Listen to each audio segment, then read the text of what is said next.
Ben parce que la Chine n'est pas prête de quitter le devant de la scène et que, tout en devenant de plus en plus quotidienne, elle reste toujours très lointaine.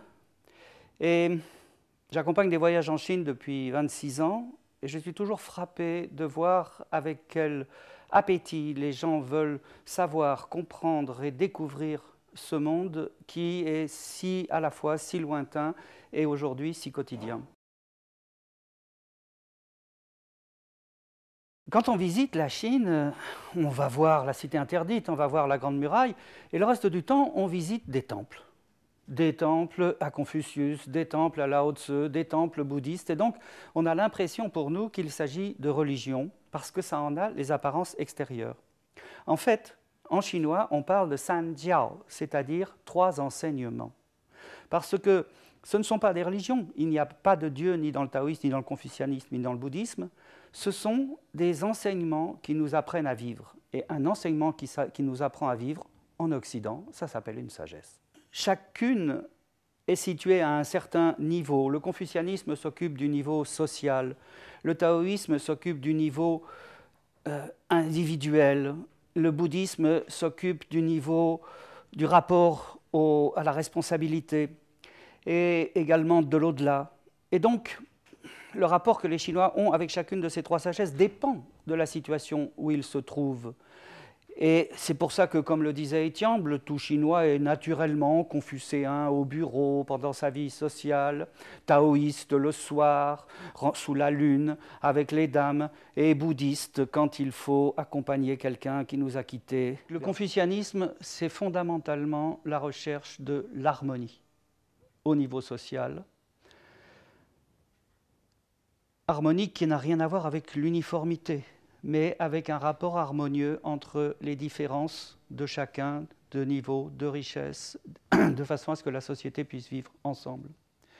Au niveau du bouddhisme, ce qui est le plus important, c'est la compassion, c'est ce rapport à la souffrance qui fait qu'on est amené à diminuer, à chercher constamment à diminuer le niveau de souffrance dans ce monde où nous vivons, tant pour soi que pour les autres.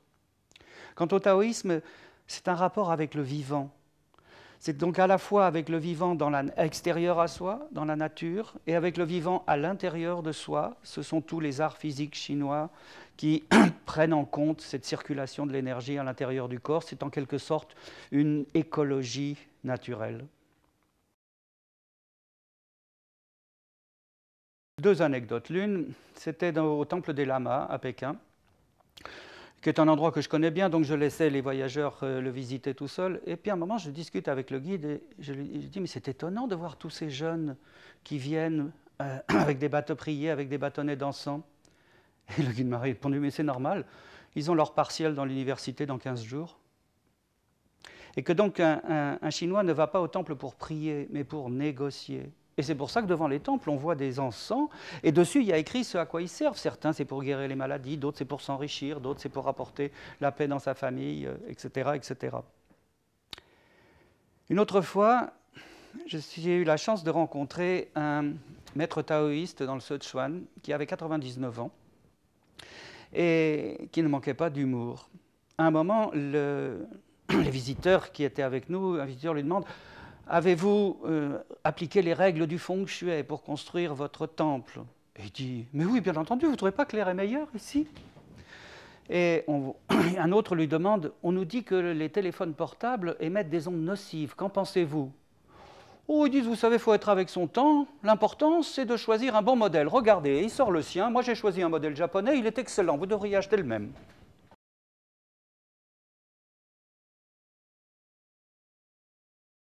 C'est d'avoir à comprendre avec nos mots ce qui est écrit en idéogrammes. Les idéogrammes ne sont pas attachés à des catégories grammaticales. Ils peuvent être, selon le contexte, un nom, un verbe, un adjectif. Un idéogramme n'a pas une signification, il a une surface. Et c'est pourquoi, quand on ne passe par la traduction, on reste dans notre propre monde, on reste dans notre propre codage, et on a beaucoup de mal à rentrer dans le mode de pensée chinois. C'est ce que j'ai essayé d'expliquer dans le livre « 100 mots pour comprendre les Chinois ». Et là, dans celui-ci, toute la difficulté non seulement que nous avons à comprendre les idées chinoises pour le taoïsme et le confucianisme, et en même temps toutes les difficultés que les Chinois ont eu à comprendre des notions bouddhistes, sanskrites, indo-européennes. Et c'est en étudiant les mots chinois qui décrivent ces idées taoïstes, bouddhistes et confucianistes que l'on arrive à se faire une idée par l'intérieur de ce qu'elles peuvent signifier pour les Chinois et donc comment nous pouvons les faire nôtres.